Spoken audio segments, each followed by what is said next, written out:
नमस्कार,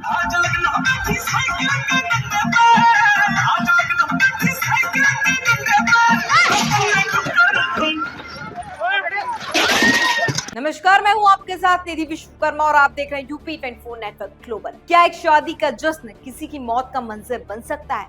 क्या चंद घंटों की दिखावटी चमक धमक किसी मासूम की जिंदगी से ज्यादा कीमती है? आज उत्तर प्रदेश के अलीगढ़ से आई एक रूह को देने वाली खबर से न केवल एक परिवार को ताउम्र का दर्द दिया, बल्कि इवेंट मैनेजमेंट और शादियों में होने वाली सुरक्षा व्यवस्थाओं पर बहुत बड़ा सवालिया निशान खड़ा कर दिया है। डीजे की धुन पर थिरकते लोग, चारों तरफ रंगीन रोशनी और हंसी मजाक का दौर चल रहा था, लेकिन किसी को इस बात का बिल्कुल भी इल्म नहीं था कि सिर के ठीक ऊपर लगा भारी भरकम लोहे का ट्रस मौत बनकर गिरने वाला है। यह महज एक हादसा नहीं, बल्कि यह उस लापरवाही का नतीजा है जिसे हम अक्सर अस्थायी ढांचा कहकर नजरअंदाज कर देते हैं। हादसा अलीगढ़ के एक व्यस्त वैवाहिक समारोह स्थल का है, जहां मेहमानों की भारी भीड़ उमड़ी थी। जैसे डीजे पर संगीत तेज हुआ और लोग डांस फ्लोर की ओर बढ़े, तभी अचानक लाइटिंग के लिए खड़ा किया गया लोहे का विशाल ट्रस अपना संतुलन खो बैठा। प्रत्यक्षदर्शियों के मुताबिक वह ढांचा इतनी तेजी से गिरा कि किसी को वहां से हटने तक का मौका नहीं मिला।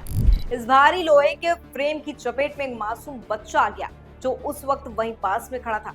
मौके पर मची चीख पुकार के बीच घायल बच्चों को आनन फलन में नजदीकी अस्पताल ले जाया गया, लेकिन नियति को कुछ और ही मंजूर था। डॉक्टरों ने उसे मृत घोषित कर दिया।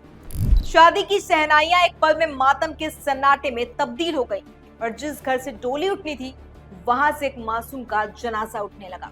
यह अस्थायी ट्रस स्ट्रक्चर अक्सर मौत के जाल साबित होते हैं, क्योंकि इनके इंस्टॉलेशन में बुनियादी इंजीनियरिंग नियमों की अनदेखी की जाती है। पहली बड़ी गलती तो होती है ओवरलोडिंग। एक ही लोहे के फ्रेम पर क्षमता से अधिक भारी मूविंग हेड्स और एलईडी लाइट्स टांग दी जाती हैं। दूसरी बड़ी खामी इनका बेस यानी आधार। अक्सर इन्हें बिना किसी बोल्ट या भारी वजन के सिर्फ जमीन पर खड़ा कर दिया जाता है। डीजे के हाई डेसिबल साउंड से पैदा करने वाला वाइब्रेशन यानी कंपन इन ढांचों के नट बोल्ट को ढीला कर देता है, जिससे हल्का सा असंतुलन भी पूरे स्ट्रक्चर को धाराशाही करने के लिए काफी होता है। अलीगढ़ में शायद यही हुआ। सुरक्षा मानकों को ताक पर रखकर सिर्फ चकाचौंध पर ध्यान दिया गया। अब सवाल उठता है कि मासूम की मौत का जिम्मेदार आखिर है कौन? क्या वो इवेंट ऑर्गेनाइजर जिसने चंद पैसों की बचत के लिए अनाड़ी मजदूरों से यह ढांचा खड़ा करवाया, या वो वेंडर जिसने जर्जर और कमजोर लोहे के पाइपों का इस्तेमाल किया? हमारी कानून व्यवस्था और प्रशासन भी इस जिम्मेदारी से बच नहीं सकते।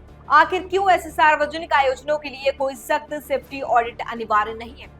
पुलिस ने मामला दर्ज कर लिया है और जांच की बात कही जा रही है, लेकिन क्या कानूनी प्रक्रिया उस मां की गोद भर पाएगी जिसका चिराग इस लापरवाही ने बुझा दिया है?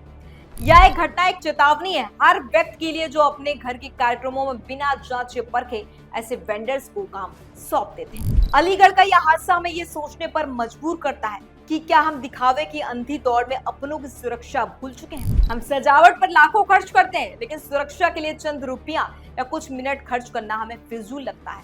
प्रशासन को चाहिए कि वो टेंट और लाइट हाउस संचालकों के लिए कड़े नियम बनाए और बड़े इवेंट से पहले सुरक्षा प्रमाण पत्र लेना अनिवार्य करें। साथ ही आम जनता को भी जागरूक होना बेहद जरूरी है। अगर आपको किसी आयोजन में बिजली के तार खुले दिखे या लोहे के खंभे हिलते हुए नजर आए, तो चुप ना रहें। आपकी एक आवाज किसी बड़े हादसे को रोक सकती है। अलीगढ़ के उस पीड़ित परिवार के प्रति हमारी संवेदनाएं गहरी हैं और हम उम्मीद करते हैं यह घटना प्रशासन की नींद उड़ाने और सिस्टम में बदलाव लाने के लिए काफी होगी। फिलहाल के लिए इतना ही, लेकिन इस खबर पर आपकी क्या राय है कमेंट सेक्शन में जरूर बताइएगा। तब तक के लिए देखते रहिए यूपी 24 नेटवर्क ग्लोबल।